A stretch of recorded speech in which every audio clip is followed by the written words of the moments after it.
Luciano Legal Consulting and Analytics, together with Marca Film Production, present.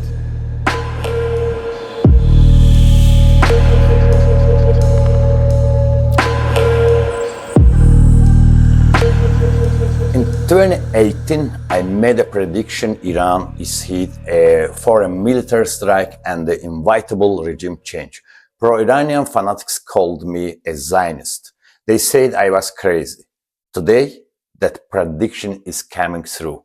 Back in 2008, I launched Azerbaijani's first national social network to counter Russia's Odnoklassniki.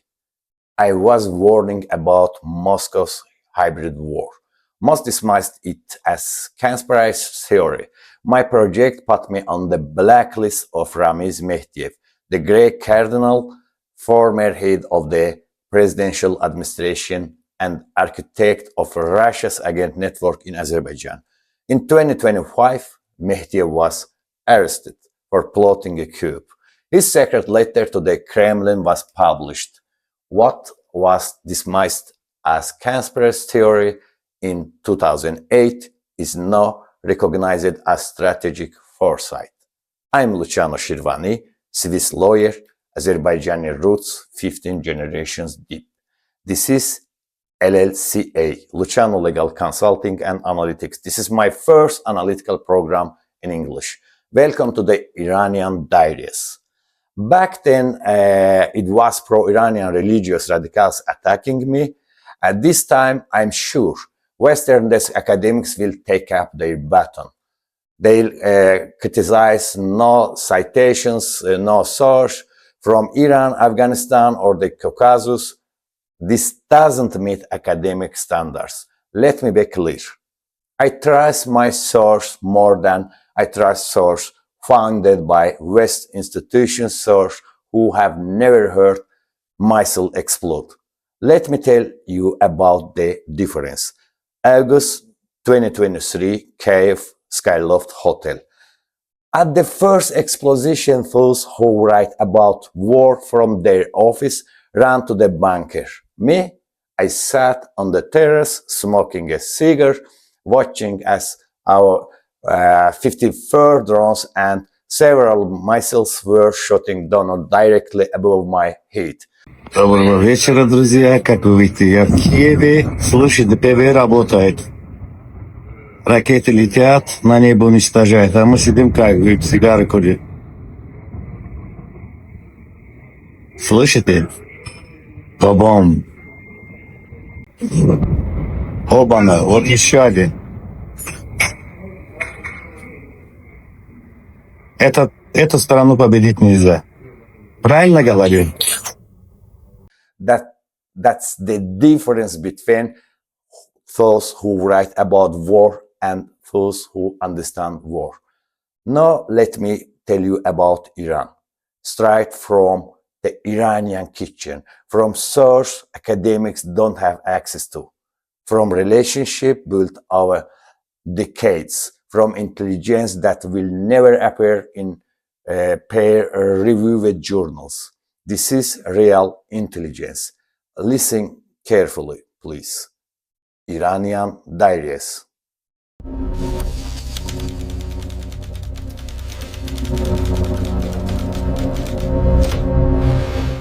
The events of the last few years confirm it.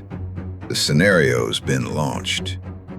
The surgical operation on Iran under anesthesia is ongoing, and it'll happen in several stages. That's because the Iranian regime's degraded the country so much that trying to fix this pathology with just one surgery is way too risky. So the risks have been split into several stages. At first glance, the most important marker of the beginning of the end for Iran was the shameful U.S. withdrawal from Afghanistan, leaving $7.3 billion worth of weapons to the Taliban isn't an oversight. It's that gun on the wall from a theater play. In big-time geopolitics, you don't leave arsenals like that by accident. They're left for future escalation. But that withdrawal was part of a bigger game. Nations like the U.S. don't just leave their zones of interest for no reason.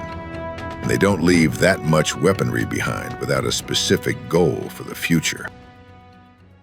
The turning point started with the Iranian president's helicopter crash. The death of Raisi, who was known as the Bloody Judge, dealt a massive blow of the Rahbar's monolithic regime, replacing the hardcore loyalist is Masoud Pezeshkian, a surgeon and an ethnic Azerbaijani. This was the signal flare for the Iran's surgical operation.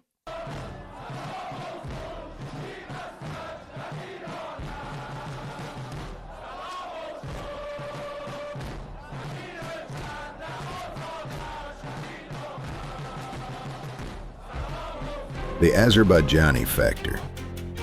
There are about 40 million Azerbaijanis living in Iran. Pezeshkian isn't just any politician. He really emphasizes his roots. During his visit to Azerbaijan, he quoted the great Azerbaijani poet Shahriyar in his mother tongue.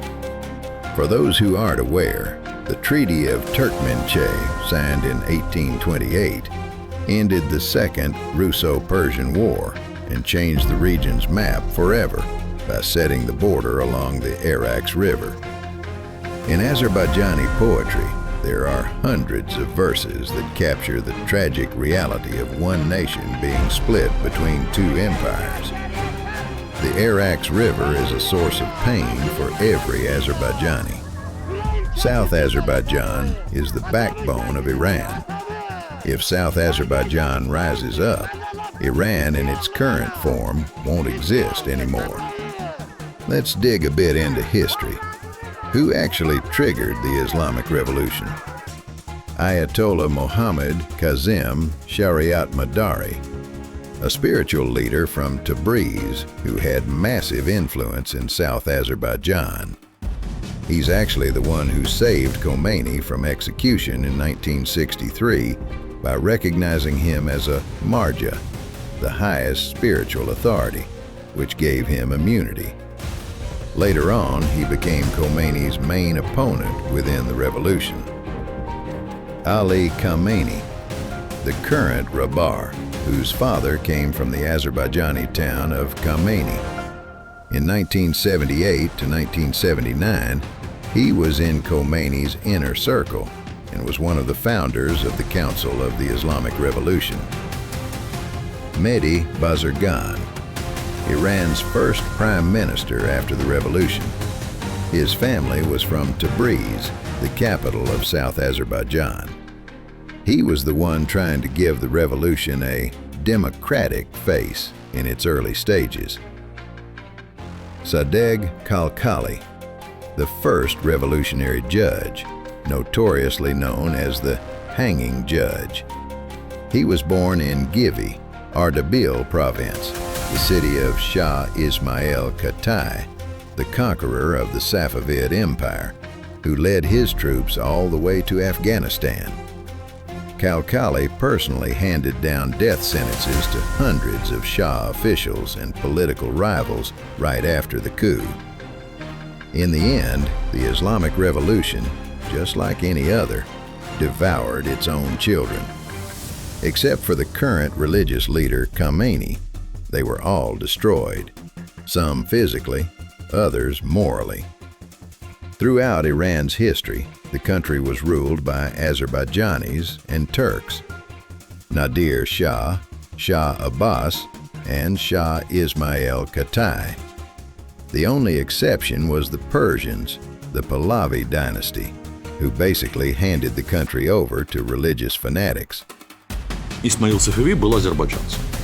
Как раз. То есть это Ираном за последние 500 лет правили азербайджанцы, наверное, за одним исключением аятоллы Хомейни. The Mullah regime is essentially a product of French political ego. On February 1st, 1979, at 9:27 a.m., Ruhollah Mousavi Khomeini arrived at Mehrabad Airport on a chartered Air France flight from Paris, accompanied by French intelligence officers. From that day on, secular Iran plunged into darkness. From time to time, massive uprisings broke out in Iran, and they were always crushed using the most brutal, bloody methods. After suppressing these revolts, judges would hand down death sentences by hanging. One of those judges, known by the people as the Bloody Judge, was the former president of Iran, Ebrahim Raisi, who died on May 19, 2024, in a helicopter crash in East Azerbaijan province. Official confirmation of his death came on the morning of May 20th, 2024. After the Bloody Judge was gone, Mr. Pezeshkian became the president of Iran, a secular reformer and a surgeon. Raisi's death or murder cracked the regime pyramid. Since that day, there's been de facto dual power in Iran. First, radicals, the IRGS, Basij, and the Rahbar Pahlavi structures. Second, the reforms Pezeshkian supporters. The event of the recent 12-day war exposed the split. In the very first hours after the first shot, dozens of generals and commanders were liquidated. It's an unprecedented case in the history of world wars. None of them were killed in battle. Some were blown in their own homes while flashing in the toilet. This was the psychological war happening in parallel. They let the Rahbar know, we'll cook anyone who goes against us, and we'll do it in the most unexpected place. The symbolism was obvious. While Ali Khamenei was hiding in a deep bunker, possibly under the sacred tomb of imams, hoping the religious status of the site would protect him from U.S. strikes, President Pezeshkian was walking calmly and fearlessly among ordinary people. It was a clear demonstration of who actually isn't afraid of their own people or the external enemy. In the first few days, Iran's air defense systems were paralyzed. Israeli fighter jets controlled all of Iran's airspace. Yet somehow, Iranian missiles miraculously flew right over U.S. and NATO military bases in the Arab countries surrounding Iran and reached Israeli cities. After 12 days, the comedy was over. De jure, it was a 12-day war. De facto, it was a velvet coup in Iran. Almost the entire IRGC generalship was wiped out, and their strength faded. The religious leader felt orphaned, alone, and weaker than ever. The devil's in the details. Let's not get distracted by the loud statements of Mr. Trump or Mr. Netanyahu. I'd rather stay silent about the tandem of the religious leader and the Iranian exile leader, Pahlavi. It's a total theater of the absurd. It raises a question. Why didn't Israel or the U.S. destroy Iran's major assets that could have sent the country back to the Stone Age, especially considering Israel was blowing up generals in the bathroom during the 12-day war? There are four deadly needles destroying them will send Iran back to Stone Age. And these sites are completely reachable for the Israel or US Air Force. But so far, they haven't been touched. Interesting question, isn't it? We'll come back to this and I'll list these vulnerable spots in Iran for you. And suddenly, by the end of December, inflation in Iran hits a record high. To buy a cup of coffee, you've got to pay with dozens of stacks of Iranian rials.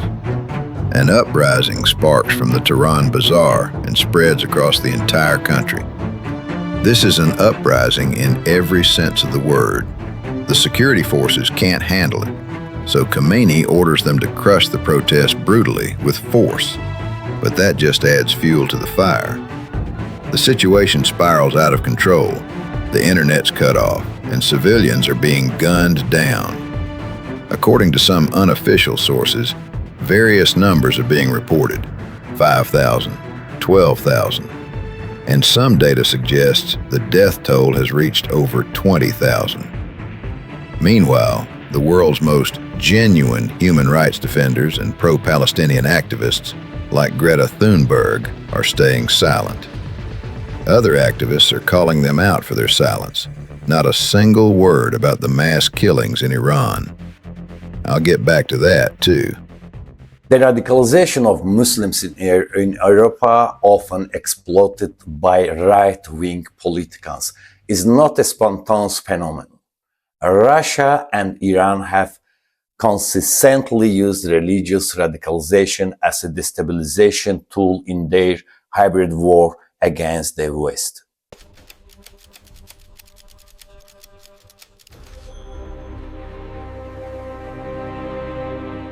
In 2020, Azerbaijan liberated its territory from Armenian-Russian occupation. No, sorry, let's call things by their real names. Azerbaijan enforced full resolution of the bureaucratically degraded United Nations, which had been sitting on paper for 30 years. The World War stood against Azerbaijan, to be more precise, against international law. The entire collective West, while shooting Slava Ukraine, was busy condemning Azerbaijan. In fact, Azerbaijan was doing exactly what Ukraine is doing today, fighting against occupation. Karabakh is an integral part of Azerbaijan, recognized by international law and the global community. In 2023, when Azerbaijan conducted an anti-terrorist operation on its own territory, that finally put an end to the Karabakh issue. Why did I decide to bring this up? Last year, on August 8, 2025, a historic meeting of 3 leaders took place in office number 1. U.S. President Donald Trump, Armenian Prime Minister Nikol Pashinyan, and Azerbaijani President Ilham Aliyev signed a historic document. They initialed a peace treaty. That same document includes specific points: open communications, the Zangezur Corridor, Mr. Trump's peace route. This is what I've been working toward for so long. It's one of the main reasons for what's happening in Iran right now. As soon as Azerbaijan and Armenia entered a phase of peace and finally ended a 35-year bloody war, who do you think lost their peace of mind? France, Russia, and Iran. 3 countries with similar colonial histories. These 3 did everything they could to keep Armenians and Azerbaijanis killing each other. For me personally, August 8, 2025 was one of the happiest days of my life. I have many Armenian friends. One of them lives in my city, Bern. We met up and had some wine to celebrate this historic day. Iran started making harsh statements. The Zangezur Corridor is our red line. The Zangezur Corridor is a threat to our national security, but these pseudo-politicians didn't realize that the biggest threat to Iran's national security is actually opposing the road. Some see it as the Zangezur Corridor, others as Trump's peace road. Let's take a deeper look at this project. What exactly is Zangezur or TRIP? Call it whatever you want.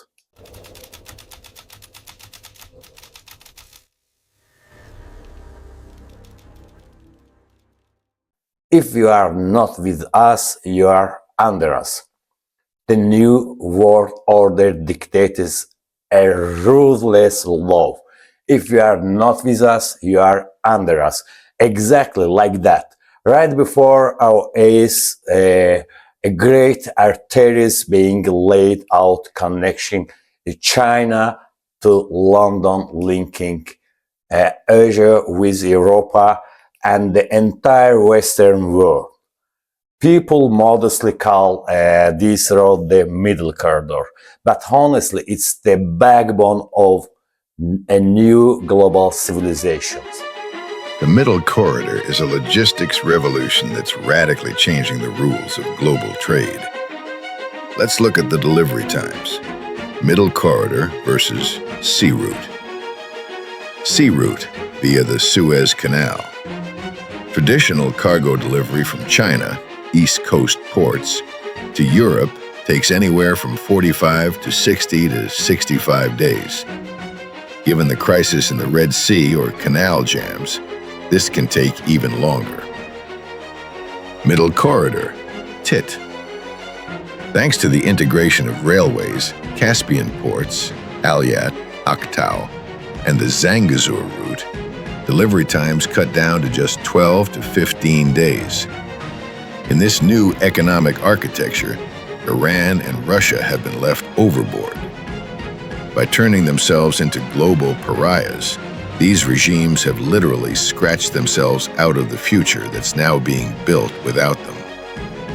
In the New World Order, neither Russia nor Iran exists in their current form. The Middle Corridor is the main artery of a new era. And those lunatics who tried to cut it made a fatal mistake. They're going to have to pay the highest price for that. Nobody wants to deal with them. This corridor goes through the countries of Turkestan and Asia, and on this route, almost every country has an alternative. You can replace Kazakhstan with Kyrgyzstan and Uzbekistan, or vice versa. You can bypass Uzbekistan through Kazakhstan. Now let's see how things are in the Caucasus. You can bypass Georgia through Armenia, or the other way around.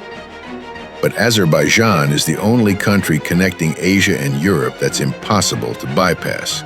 There's simply no alternative.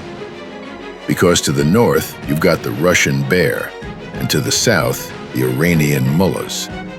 No civilized country wants to do business with them. Most importantly, these countries don't even exist in the New World Order.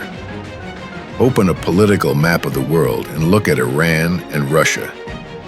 These might be the last few months or the last year you'll see these countries on the map in real time. They're headed for the archives of history. Azerbaijan, architect of the New World Order and global logistic hub, Azerbaijan has finally transformed from a regional leader into a key player in the New World Order. Today, Baku isn't just a middleman. It's a strategic center where the interests of East and West, North and South all across path. Membership in the Asian Six. In 2025 to 2026, the C5+1 format, Central Asian countries plus Azerbaijan, de facto turned into the Asian Six. Azerbaijan's became an inseparable part of this bloc, creating a unified Turkic and economic belt from the borders of China all the way to the Caucasus. New seaport and hub. The port of Alyat has become the largest logistics hub on the Caspian. Its expansion allows it to handle up to 25 million tons of cargo annually, which makes it a critical node for the Middle Corridor. Strategic airports in Karabakh. In the liberated territories, a network of international airports, Fizuli, Zangilan, and Lachin, was rolled out in no time. These aren't just for civilians. They perform vital military logistics roles, controlling the region's air corridors. New mega airport. President Ilham Aliyev announced the construction of yet another massive airport complex focused on global cargo shipping, which will cement the country's status as Eurasia's aviation hub. Azerbaijan has taken on the role of the guarantor for the regional digital sovereignty through Nexol Holding and the Digital Silkway project. The fiber optic cable running from Varna across the bottom of the Black Sea to the Caucasus belongs to Azerbaijan. That cable was once laid from Europa to the Caucasus through neutral waters by a wise Georgian man. my dear friend Mami Sanadradze. Back in 2015 in Tbilisi, he told me the whole story, everything he had to go through to lay this cable through natural waters. By the way, I'm so grateful to him for the very wise advice he gave me back then. Maybe it's thanks to that I'm alive and standing before you today. Trans-Caspian Cable. We're currently in the active phase of laying a fiber optic communication line across the bottom of the Caspian Sea. It'll connect Turkestan, Central Asia, with Azerbaijan and then onwards to Europe. Digital transit. Today, Baku controls and secures internet traffic for Georgia, Armenia, Iran, Iraq, and Afghanistan. This makes the country a monopoly when it comes to reliable data transmission in this part of the world. Energy security and the green expansion. Europe's guarantor, the Southern Corridor remains the only alternative for the European Union, ensuring the stability of the energy market. Green energy, Azerbaijan entitled the project to lay an electric cable across the bottom of the Black Sea. Baku, along with Uzbekistan and Kazakhstan, is creating a green corridor to export renewable energy from the Caspian region to Romania and Hungary.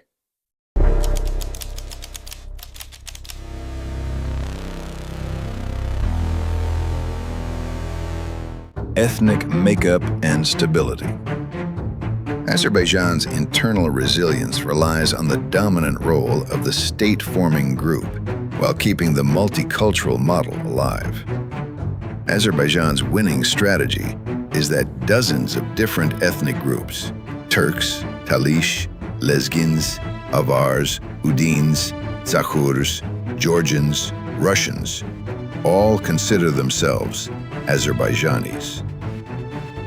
How did a small country with 20% of its land, Karabakh, under occupation, manage to develop in a state of war, especially when Iran from the south and Russia from the north wanted to tear it into small pieces using separatism? And then, suddenly, this country starts developing so fast that people who didn't even know where it was on a map are now rushing to travel there and see it for themselves. What's the secret? First of all, flawless Azerbaijani pragmatism. How did a country survive when it was ready to be dismembered and destroyed? In 1993, the country was being run by street drifters who seized power by force and called themselves Democrats.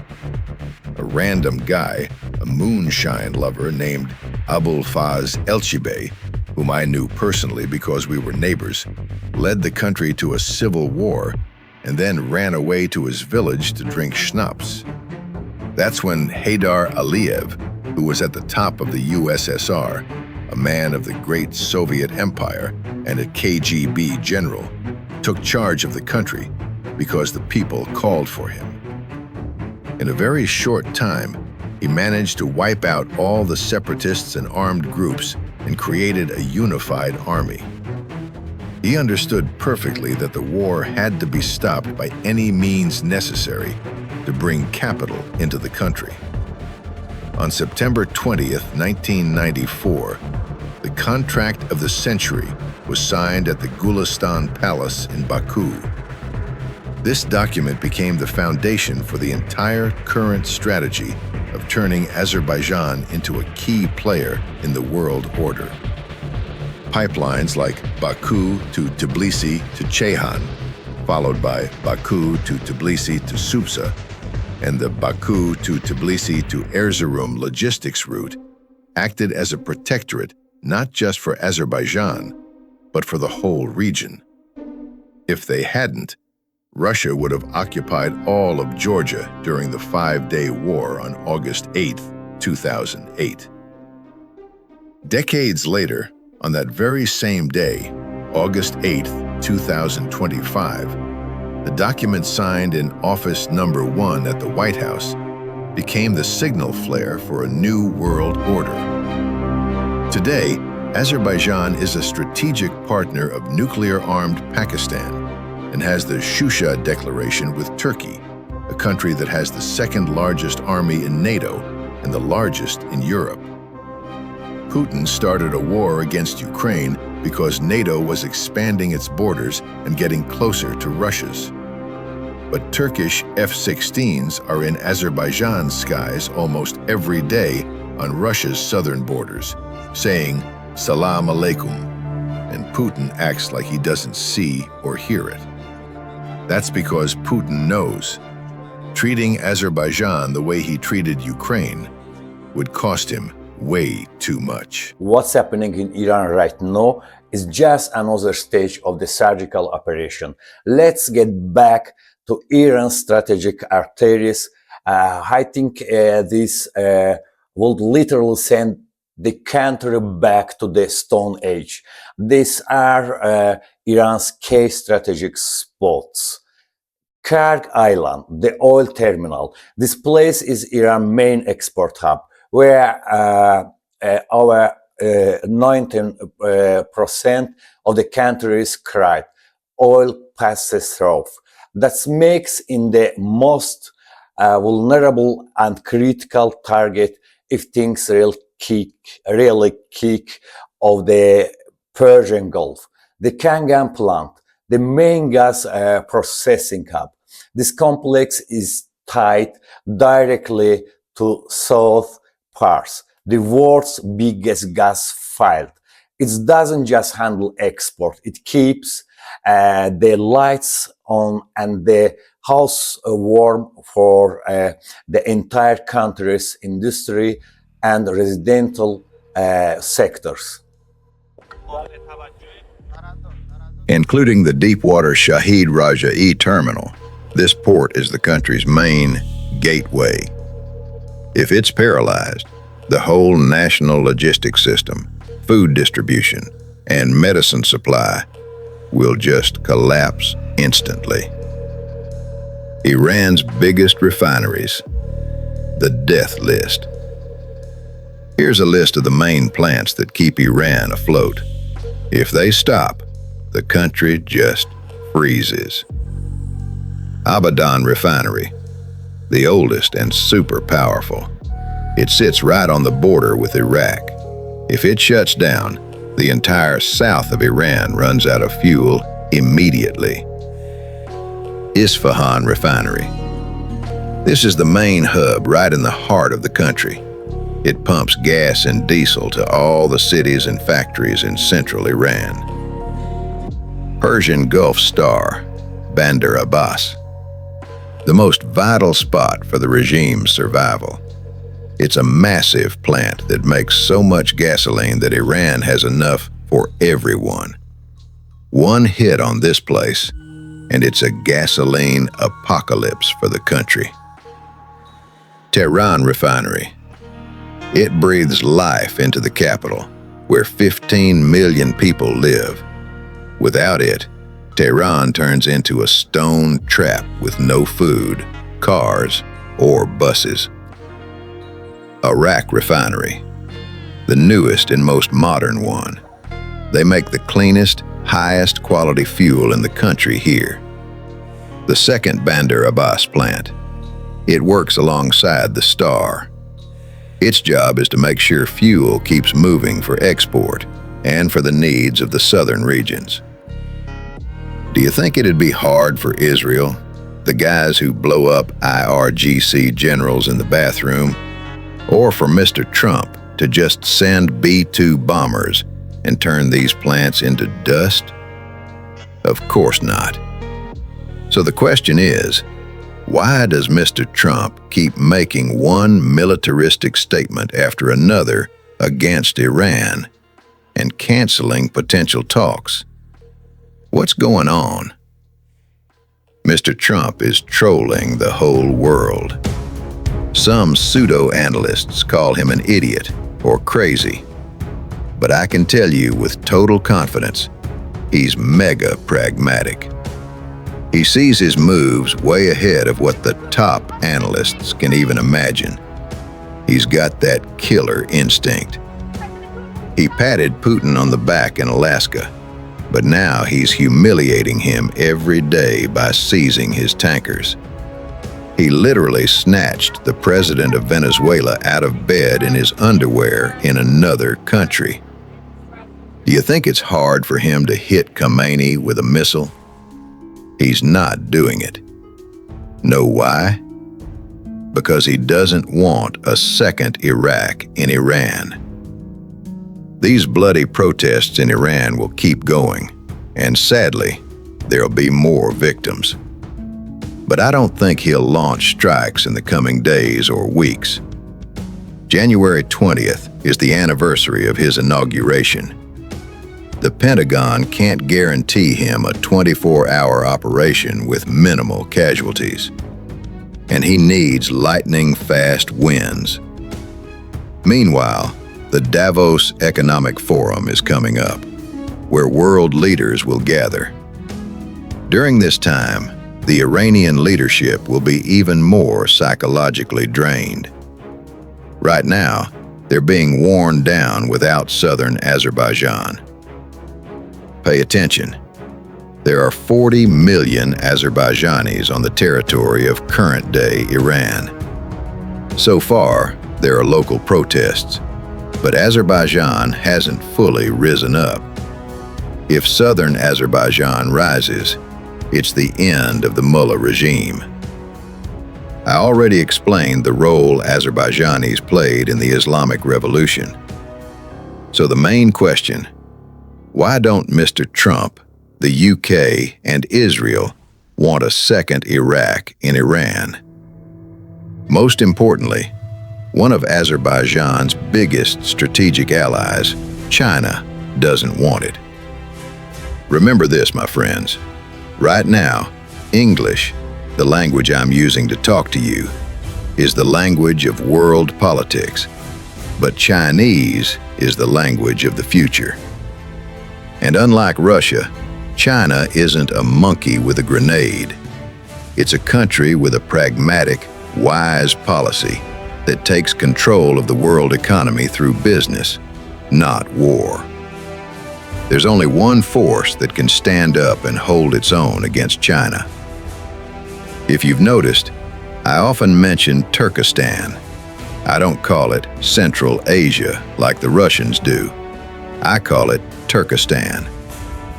Turkey has officially named the region Turkestan. I won't get into Turkey's massive role in this new world order today, or we'd be here forever. I'll make a separate program about Turkey. Turkestan is Turan, which unites all Turkic-speaking peoples and countries, including those inside Russia. There are only two Great Walls in the world: the Great Wall of China and the Walls of Stone in Croatia. Both were built to protect against Turks. Even if you've got a Great Wall, it's no guarantee of protection against Turks. Turan is the buffer between the West and the East, acting as a barrier to China. And in this project, Azerbaijan is the fortress between the West and the East.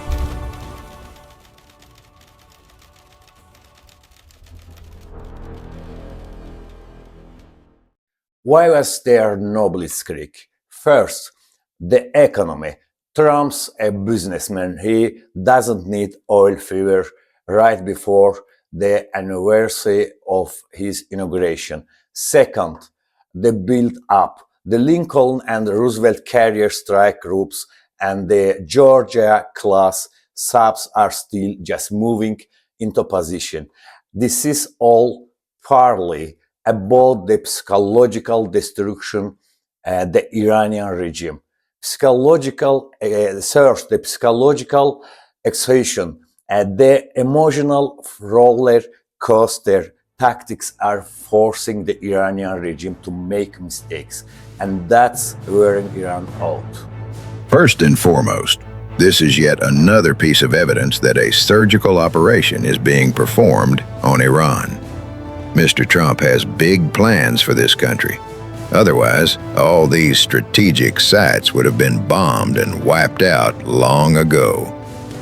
Why destroy the very infrastructure that'll start bringing in massive financial profits once all the stages of the surgical intervention are done? The New World Order needs Iran intact, with all its strategic power, but in a fundamentally different format, with secular leadership.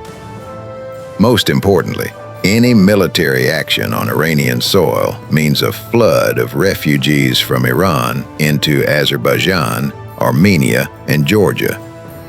That could jeopardize the artery of the New World Order, the Middle Corridor, which Iran stood against so radically, and today I'm forced to explain everything to you.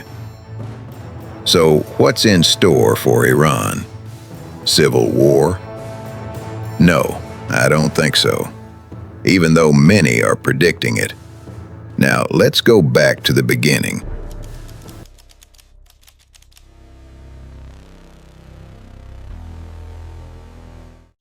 While the world's eyes are glued to the missiles, there's a new threat brewing on Iran's eastern borders.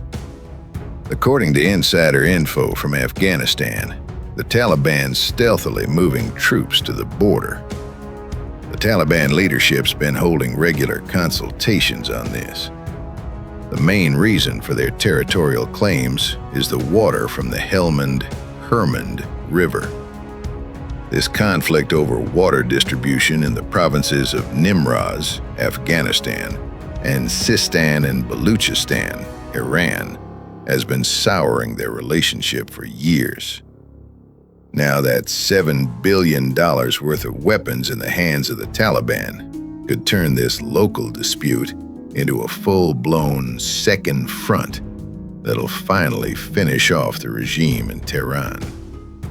Once the Ayatollah realizes he's so worn out that his turban's literally wobbling on his head, the Taliban might launch operations to seize the water resources, and the Sunni Fifth Column on the Afghan border in Sistan and Baluchistan will make its move.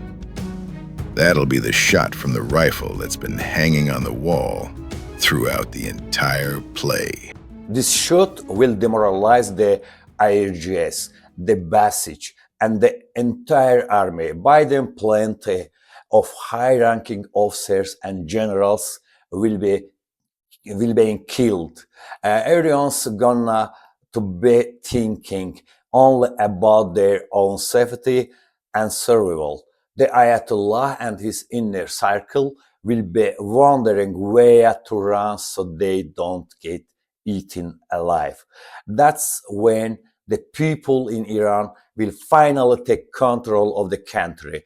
Just for your information, Mr. Pahlavi, whose return to Iran is being predicted, is only bold to distract everyone from the decisive stage of Iran's surgical operation. At the same time, there is a massive amount of antipathy toward him in South Azerbaijan, which is one of main reasons why South Azerbaijan is currently in waiting mode. If my predictions today turn out to be right, just like the ones from 2018, I'll back to talk about this topic with you again. But for now, as an investment, I asking each of you to subscribe to the Luciano Legal Consulting and Analytics channel. It's a Swiss global project, and you will soon see some very famous politicians and analytics joining its consulting board.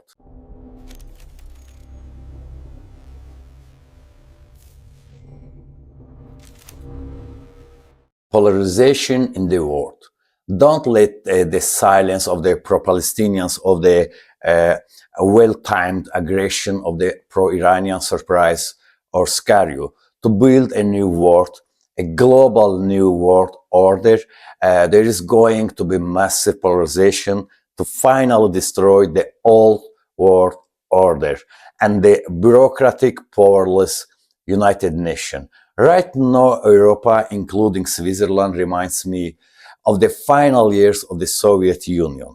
I was born in USSR. My father was a civil servant when people's uprising for the independence started. My father and the respected men of my city, Shemahe, were in one neighborhood calling for people to stay calm. They knew perfectly well that Soviet tanks could roll in at any moment and kill unarmed people just like they did on January 20, 1990 in Baku. At the same time, at 13 years old, I was holding a flag and banner saying "Down with USSR," calling for rallies, revolution, and the independence of my motherland. Pay attention. All the pro-Palestinian protests across Europe have turned into violence acts.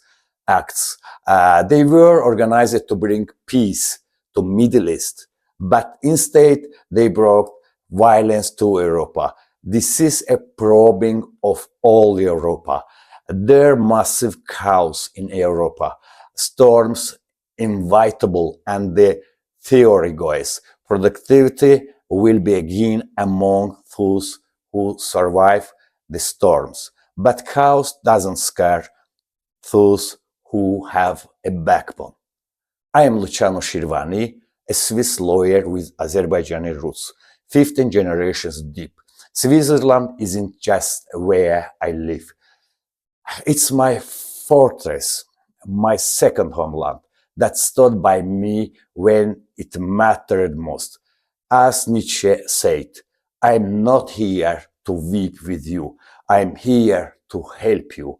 As an officer of legendary Azerbaijan Special Forces, I'm ready to defend this beautiful country with the same resolve Adrian von Bubenberg showed at the Battle of Murten.